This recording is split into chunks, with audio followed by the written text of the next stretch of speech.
और कृपि के पुत्र थे। उनका जन्म एक ब्राह्मण परिवार में हुआ, लेकिन उनकी पहचान एक शक्तिशाली योद्धा के रूप में बनी। महाभारत के कुरुक्षेत्र युद्ध में उन्होंने कौरवों की ओर से लड़ते हुए अपनी वीरता दिखाई, लेकिन जब पांडवों ने छल से उनके पिता द्रोण की हत्या की तो अश्वत्थामा के मन में बदले की आग भड़क उठी। युद्ध के अंतिम दिनों में उन्होंने रात के अंधेरे में पांडवों के शिविर पर हमला किया और द्रौपदी के 5 पुत्रों उप पांडवों की हत्या कर दी। इस क्रूर कृत्य से भगवान श्रीकृष्ण क्रोधित हो गए। उन्होंने अश्वत्थामा को शाप दिया कि वो अमर तो रहेगा, लेकिन उसे अनंत काल तक असहनीय पीड़ा सहनी पड़ेगी। श्रीकृष्ण ने उसके माथे की मणि छीन ली, जिसके कारण उसका घाव कभी नहीं भरता। कहते हैं कि अश्वत्थामा आज भी जंगलों और सुनसान स्थानों में भटकते हैं। 7 चिरंजीवियों में उनकी कहानी साहस और नैतिक पतन के बीच की महीन रेखा को दर्शाती है।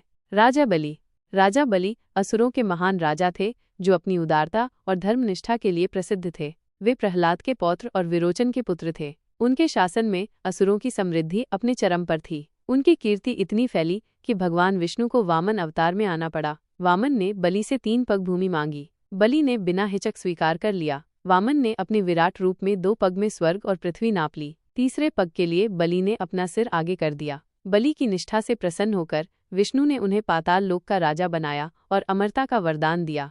केरल में ओणम पर्व के जरिए उनकी याद आज